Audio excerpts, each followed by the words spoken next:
নমস্কার, মিতার রান্নাঘরে সবাইকে স্বাগত। আজকে আবারও একটি নতুন রেসিপি নিয়ে চলে এসেছি। আজকে নিয়ে এসেছি মোরলা মাছের ঝাল। আর এই মোরলা মাছের ঝালটা কীভাবে করছি সেটাই তোমাদের সাথে আমি শেয়ার করব। মোরলা মাছগুলোকে ভালো করে কেটে ধুয়ে নিয়ে পরিষ্কার করে নিয়েছি একদম।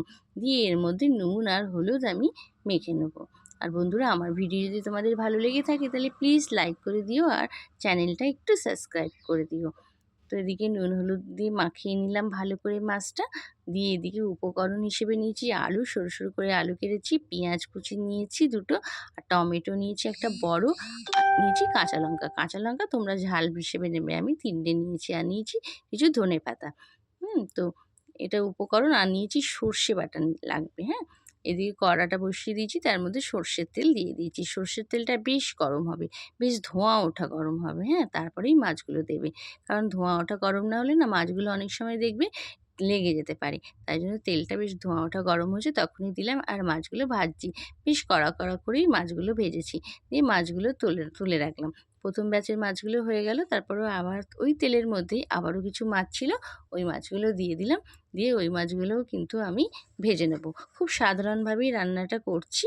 তো তোমরাও হয়তো এরকম করে থাকতে পারো। দেখো, আমার এই রান্নাটা তোমরাও করে দেখবে। যদি তোমাদের ভালো লাগে তাহলে কিন্তু তোমরা অবশ্যই করবে কিন্তু। হ্যাঁ, এর মধ্যে ওই তেলের মধ্যেই আমি আর তেল দিলাম না, ওই তেলের মধ্যে কালো জিরে দিলাম।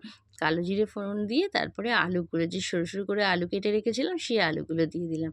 আলু দেওয়ার পরেই দিয়ে দিলাম পেঁয়াজ কুচি। পেঁয়াজ কুচি দিলাম, দিয়ে ভালো করে নাড়াচাড়া করে নিলাম। এই মোরলা মাছের ঝালটা কিন্তু বেশ ভালো হয়েছিল, আর ভাত দিয়ে খেতে কিন্তু খুবই ভালো লেগেছিল। তার মধ্যে দিলাম হলুদ গুঁড়ো, আর দিয়েছি একটু কাশ্মীরি লঙ্কার গুঁড়ো। হ্যাঁ, কাশ্মীরি লঙ্কার গুঁড়ো দিলে একটু কালারটা ভালো আসবে। কাঁচা লঙ্কাগুলোও আমি দিয়ে দিয়েছি এর মধ্যে। বেশ ভালো করে ভেজে নিচ্ছি এটা। পেঁয়াজ, আলু, কাঁচা লঙ্কা এগুলো ভালো করে ভেজে নিচ্ছি। আর টমেটো দিয়ে দিলাম এবার।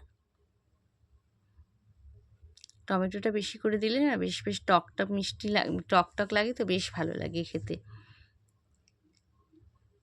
সব কিছু উপকরণ দিয়ে ভালো করেই নেড়ে নিচ্ছি। এরপরে দিয়ে দেবো যে সর্ষে বাটাটা রেখেছিলাম, আর পরিমাণ মতন কিন্তু লবণও দিয়েছি। সর্ষে বাটাটা দিয়ে দিলাম। সর্ষেটা আমি বেটে নিয়ে ছেঁকে নিয়েছিলাম, তারপরে দিয়েছি। এরপরে একটুখানি জলও দিয়েছি। বাটিতে যে সর্ষে বাটাটা ছিল তার মধ্যে সেই জলটা দিয়ে ঢেকে দিলাম। বেশ কিছুক্ষণ 5 মিনিট মতন দিয়েছি। দেখো ফুটে গেছে। ফুটে যাওয়ার পরে কিন্তু আমি দেখে নিচ্ছি ভালো করে যে আলুগুলো সেদ্ধ হয়েছে কিনা। আলুগুলো প্রায় সেদ্ধ হয়েই এসেছে, কারণ সরু সরু করে কেটেছি। এরপরে মাছগুলো দিয়ে দিলাম। মাছগুলো দিয়ে আবারও নেড়ে ছেড়ে দেবো। দিয়ে আবারও কিছুক্ষণ ঢাকা দিয়ে দেবো। দিয়ে দেখো হয়ে গেছে। 5 মিনিট পরে আবারও খুলে দিলাম ঢাকাটা। দিয়ে ধনেপাতা কুচিগুলো দিয়ে দিলাম। তারপরেই দেখো রান্না প্রায় কমপ্লিট। আমার রান্নাটা দেখো কমপ্লিট হয়ে গেছে। তো আজকের মতন টাটা।